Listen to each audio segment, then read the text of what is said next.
Assalamualaikum warahmatullahi wabarakatuh. Perkenalkan, nama saya Ferry Ragil Saputra, NIM 2892050099. Prodi Manajemen semester 5 Fakultas Ekonomi Bisnis di Universitas Pancasakti Bekasi.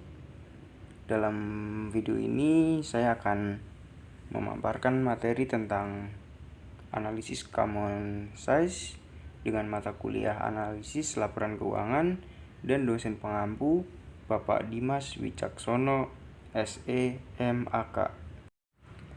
Dalam video ini saya akan menjelaskan tentang materi analisis common size. Analisis common size adalah analisis yang disusun dengan menghitung tiap-tiap rekening dalam laporan laba rugi dan neraca menjadi proporsi dari total penjualan untuk laporan laba rugi atau dari total aktiva atau untuk neraca.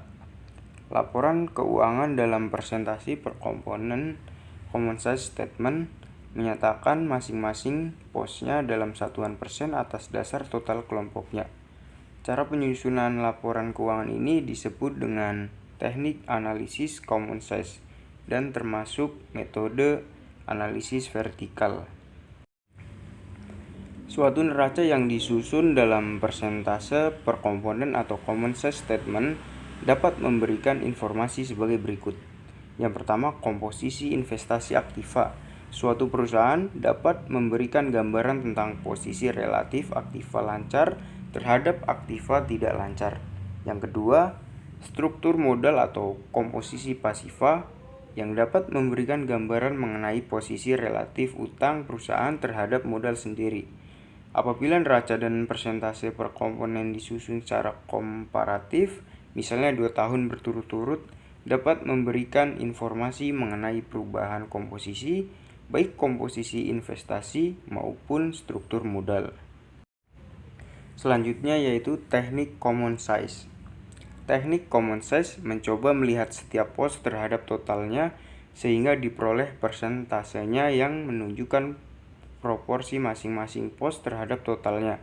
Persentase inilah yang digunakan dasar pembanding. Kemudian dua teknik analisis yang telah disampaikan tersebut masing-masing mempunyai kelebihan dan kekurangan. Bila kedua teknik itu digabung, maka akan menghasilkan laporan keuangan analisa yang lengkap dan komprehensif, karena tidak hanya melihat satu sisi. Kemudian ketika melihat hasil analisa tren yang dibandingkan dengan hasil analisa common size, maka analisis yang mempertimbangkan masing-masing proporsi pos terhadap total bukan hanya dalam 1 tahun, tetapi dari tahun ke tahun. Teknik ini menggunakan pola penyederhanaan angka-angka yang terdapat dalam laporan keuangan atau bisa juga disebut dengan pengawaman laporan keuangan. Kemudian proses ini juga memerlukan angka dasar yang ditetapkan sebagai dasar perhitungan angka konversi. Kemudian yang terakhir, untuk neraca dipakai total aset atau total utang dan modal sebagai dasar dengan angka 100%. Berarti pos-pos aset yang akan dipresentasikan ke total aset tadi dan pos-pos utang dan modal akan dipresentasikan ke total utang dan modal itu. Kemudian laporan laba rugi yang disusun dalam presentasi per komponen atau common size percentage dapat menggambarkan distribusi atau alokasi setiap penjualan kepada masing-masing elemen biaya dan laba. Apabila disusun secara komparatif, dapat menggambarkan perubahan distribusi tersebut.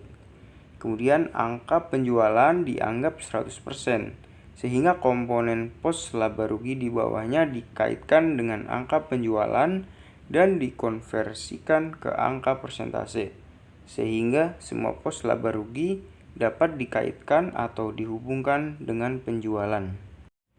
Baik, mungkin itu saja yang dapat saya sampaikan. Atas perhatiannya saya ucapkan banyak terima kasih. Saya tutup. Wassalamualaikum warahmatullahi wabarakatuh. Terima kasih.